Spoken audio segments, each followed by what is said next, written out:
The house had always felt oversized for just one person. After my husband passed 5 years ago, each hallway echoed too loudly. Each creak in the floor carried the weight of old laughter and unspoken memories. I tried to fill the silence with patterns. Early mornings in the garden, quiet afternoons with yarn and needles, and long evening strolls beneath the slow melt of twilight across the sky. It wasn't the retirement I had imagined, but it was something, well, manageable. Then everything changed with a single phone call. One of those calls that fractures life cleanly into before and after. My daughter, my heart, my reason gone. Her husband too. A rainy stretch of road, a truck veering at the wrong second. They said it happened fast, that they felt no pain. Only their son was spared. My grandson. The first time I saw him again was in a sterile hospital room. I barely recognized the boy under the fluorescent lighting. Pale, still, shrouded in gauze and medical tape, like a porcelain figure someone was trying desperately to piece back together. He was 18, but in that bed he looked so terribly small, like the world had shrunk around him. I stood behind the observation glass, my palm pressed to the cool surface. I remembered his first breath, the way my daughter beamed through tears, the soft bundle she placed into my arms. I had whispered promises then, ones I never imagined I'd be asked to keep. And yet here I was. Everything had changed. He was mine now. A week later they let him go home. The doctors listed his injuries: bruised ribs, a cracked wrist, a mild concussion, and called it a miracle. I wasn't sure I believed in miracles anymore. I drove him home that same day. The ride was wrapped in silence. He stared through the passenger window, blank-eyed, watching a world that no longer fit. I wanted to say something, anything, but the words failed me. What comfort could I offer to someone who had lost the center of their world? At the driveway, he paused before opening the door. His hand clenched tight on the handle, as though stepping into the house meant stepping into an entirely different life.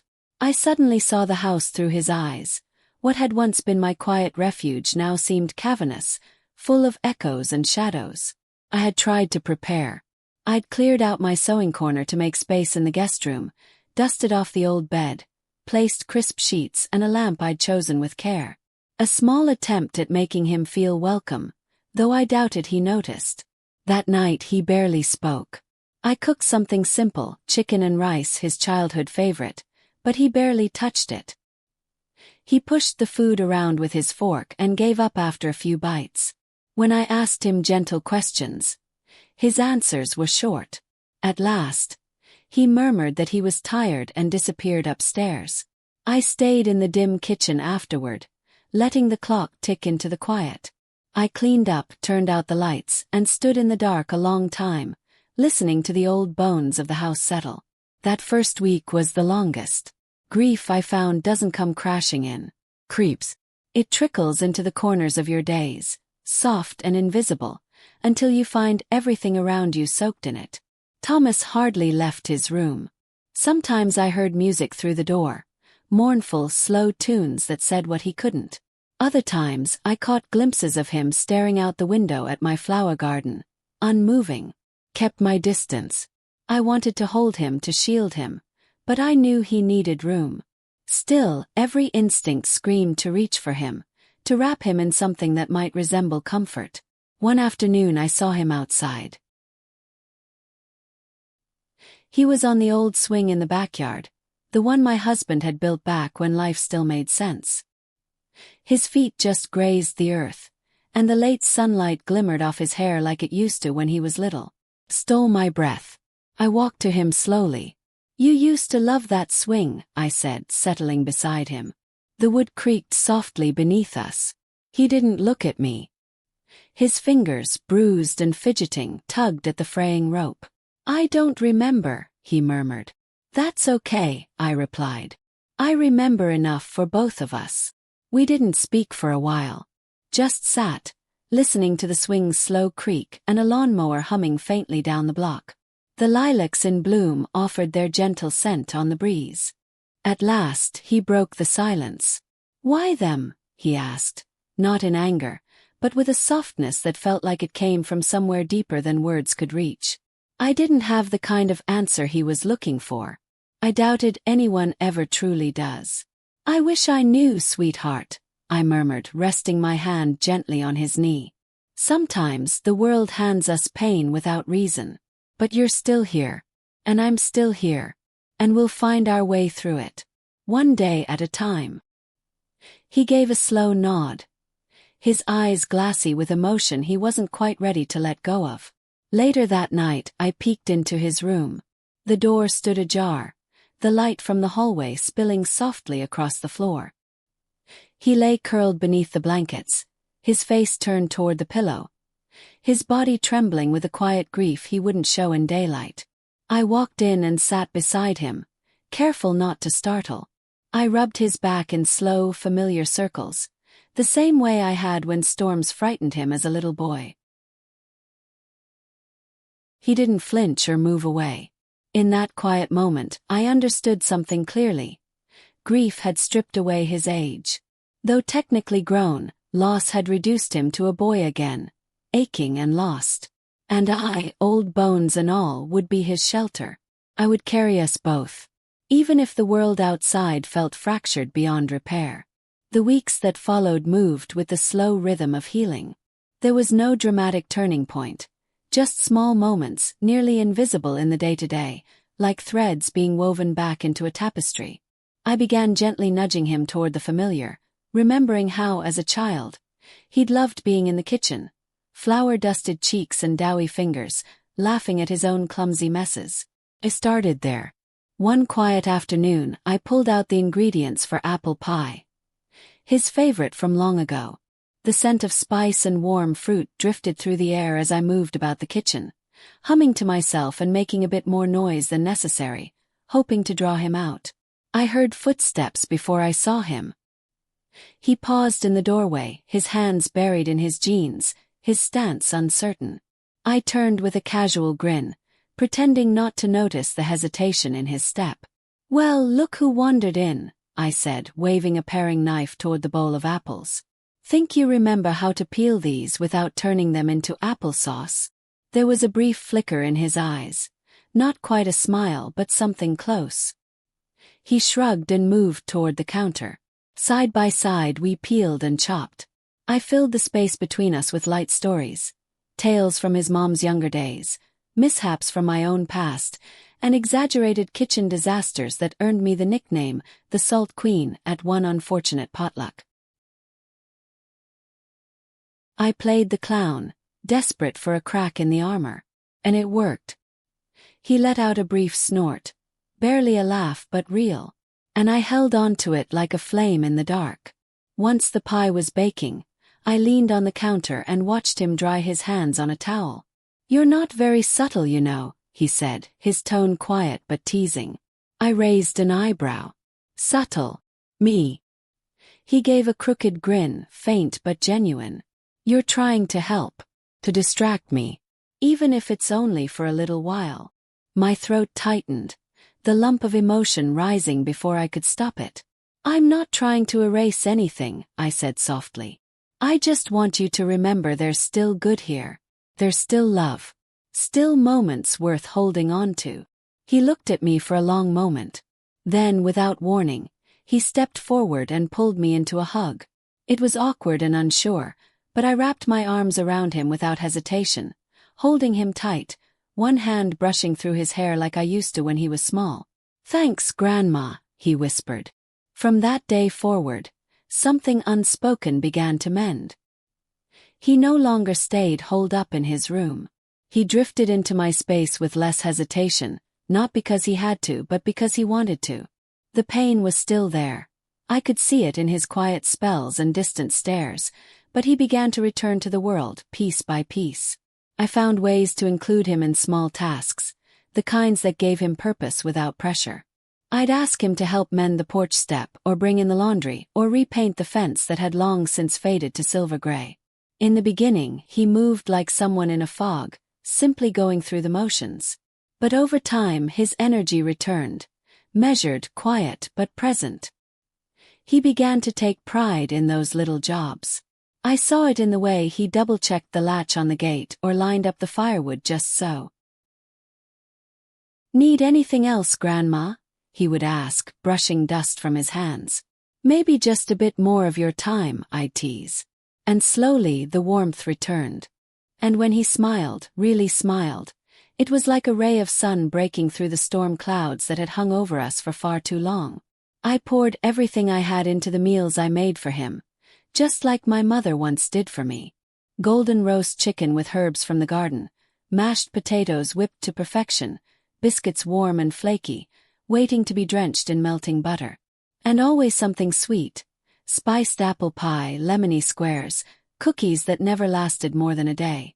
One afternoon, after demolishing a pan of brownies, he licked a smear of chocolate from his thumb and grinned at me. "Are you trying to make me gain 20 pounds? He teased, eyebrows raised.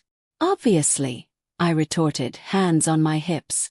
"How else am I going to keep you from wandering off again and leaving this old lady all by herself?" He laughed, deep, rich, and real. It was a sound that filled the kitchen like warmth fills a home. Some evenings, when the sky blushed with twilight, we would settle onto the back porch. He'd lounge in the old rocking chair, legs sprawled out, while I sipped tea or worked on my knitting. We'd talk about anything and everything. His studies, dreams, books he couldn't put down, and those silly shows he insisted were so bad they're good. Once, in a quieter moment, he told me he wasn't sure if he could handle going back to college. That the idea of returning to a world without his parents made him feel like he couldn't breathe. I didn't rush in with platitudes. I simply reached over, laced my fingers with his, and said softly, "You don't have to figure it all out today. Just keep going. Step by step." He nodded, eyes damp, but something in him eased. We were slowly stitching ourselves back together. It wasn't perfect, and it wasn't fast. But it was real. In that shared quiet, in the slow rebuilding of a life interrupted, I found something unexpected, a beauty I hadn't felt in years. One particular evening was wrapped in the hush that comes after rain, when the world feels drowsy and close. Gentle drops tapped at the window panes, and the old house settled around us with its familiar creaks. I had just tidied up for the night, folded away my knitting, brushed through my hair, turned back the covers, when I heard a tentative knock at the door. "Come in," I called, expecting his usual good night. Instead, the door edged open and Thomas stepped inside, pale and holding his middle. "Grandma," he said, voice low and tight, "my stomach really hurts." Alarmed, I hurried over, my hand brushing across his warm forehead. "Oh, darling," I said gently, my chest tightening. "Come lie down." He followed me to the bed, moving carefully, clearly in pain. I helped him settle under the blanket, tucking it around his sides just like I used to when he was small. "Where does it hurt?" I asked. He pointed just beneath his ribs, and I instinctively rested my hand there, feeling the tension coiled beneath the skin. "Probably just something you ate," I said softly, more to comfort than diagnose. "Let's see if we can ease it." He nodded faintly, eyes squeezed shut. I began to rub his stomach with slow, gentle circles, keeping my touch light at first, then gradually firmer as I felt him begin to relax. "Is this okay?" I asked, pausing. He peeked at me with a small, grateful smile. "Yeah, it helps. Thank you." I kept on, just like my mother had done for me when I was young and hurting, my hand moving in quiet, rhythmic motion across his abdomen. He looked so grown now, stretched out long across the bed, and yet, curled like that, eyes closed, vulnerable, I was reminded of the boy he had been. The child who once clung to my hand in thunderstorms, whose tears I'd wiped with my sleeve. Soon his breathing grew deeper, steadier. The tension melted away. His hands relaxed, no longer clenched. Without thinking, I reached up and began to smooth back his hair, my fingers combing gently through the soft strands. He sighed, a soft, instinctive sound, and shifted closer to me. "You always loved having your head rubbed," I said with a smile, remembering the weight of his little head on my lap, how he used to doze off while I stroked his scalp. He didn't answer, but he moved nearer still, and that said more than words. I continued running my fingers through his hair, light and slow. It was thick and soft, just like his mother's had been when she was young. Eventually, his voice floated up, barely a whisper, sleep-heavy and raw. "Grandma." I murmured, glancing down. "You're kind of amazing," he said softly. "You're always around. You always seem to know exactly what I need." My smile wavered, emotion creeping up on me unexpectedly. A light sting pricked behind my eyes. "That's just part of the grandma job," I said with a small laugh, though my voice caught on the edges of the words. But he wasn't finished.